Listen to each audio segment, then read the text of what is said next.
Perhatikan gambar berikut. Nah, gambar-gambar tersebut itu mencerminkan sila Pancasila. Berikan tanda centang pada gambar yang menunjukkan sila pertama Pancasila.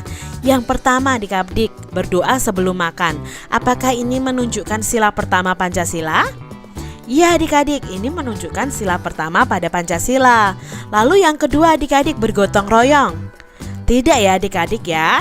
Yang ketiga, bermain atau memberi kesempatan kepada teman untuk beribadah. Bermain dengan semua teman walaupun berbeda agama. Apakah ini menunjukkan sikap yang sesuai dengan sila pertama? Iya adik-adik. Lalu yang keempat, beribadah di pura ya. Ini untuk umat agama Hindu. Apakah ini menunjukkan sila pertama? Iya adik-adik, ini menunjukkan sila pertama.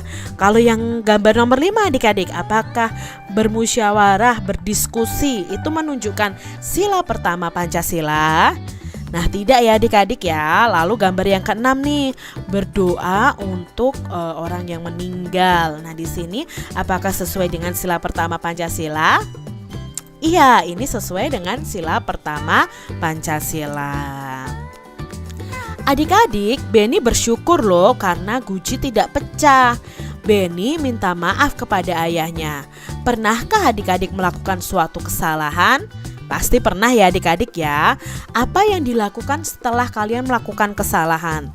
Tentunya kalau kalian setelah melakukan kesalahan itu kalian harus meminta maaf. Apakah kamu pernah meminta maaf adik-adik? Kak Citra berharap kalian pernah ya meminta maaf saat kalian melakukan kesalahan. Coba lakukan minta maaf itu dengan sopan, dengan baik ya. Kalau kita meminta maaf kepada orang lain harus dengan sopan. Nah, adik-adik, di sini ada percakapan Beni dan ayahnya. Ayah, Beni meminta maaf, kata Beni. Meminta maaf tentang apa? Tanya ayah. Karena Beni kurang hati-hati, jawab Beni. Ya nak, ayah maafkan. Beni lain kali harus hati-hati ya, kata ayah. Ya ayah, jawab Beni. Ayo main kuda-kudaan lagi, ajak ayah nih adik-adik. Aku ingin menjadi anak kuda lagi, jawab Beni. Baiklah jagoanku, kata ayah. Nah di sini kita bisa melihat bahwa Beni mengucapkan kalimat minta maaf dengan baik dan sopan. Masih ingatkah kalian tentang makna dari kalimat minta maaf? Pada pembelajaran 1 kita sudah belajar tentang makna kalimat minta maaf. Nah mari kita ingat-ingat kembali. Di sini Kak Citra punya kalimat minta maaf. Udin, aku minta maaf ya karena sudah menendangmu, kata Edo. Nah, di sini siapa yang meminta maaf adik-adik? Ya, yang meminta maaf adalah Edo. Lalu Edo meminta maafnya kepada siapa? Ya, kepada Udin. Nah, mengapa Edo meminta maaf kepada Udin? Ya karena sudah menendang Udin ya adik-adik ya.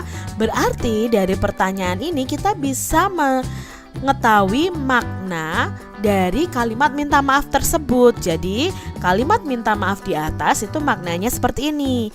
Edo meminta maaf kepada Udin karena sudah menendangnya. Seperti itu makna dari kalimat minta maaf. Sekarang contoh lainnya nih adik-adik. Ibu, Rio minta maaf karena sudah memecahkan gelas di dapur, kata Rio. Nah, siapa yang meminta maaf di sini adik-adik? Ya, yang meminta maaf adalah Rio. Nah, Rio meminta maaf kepada siapa? Ya, kepada ibunya. Lalu, mengapa Rio meminta maaf kepada ibu? Karena Rio sudah memecahkan gelas di dapur. Nah, sekarang kesimpulannya, jadi kalimat minta maaf di atas itu maknanya Rio meminta maaf kepada ibu karena sudah memecahkan gelas di dapur. Nah, itu makna dari kalimat minta maaf di atas. Sekarang Kak Citra punya beberapa tugas untuk adik-adik. Tuliskan makna dari kalimat minta maaf berikut ini. Yang pertama, Ibu Rio minta maaf karena sudah memecahkan gelas di dapur, kata Rio. Lalu yang kedua, Bu Tata, maaf saya terlambat mengembalikan buku di perpustakaan, kata Jiko.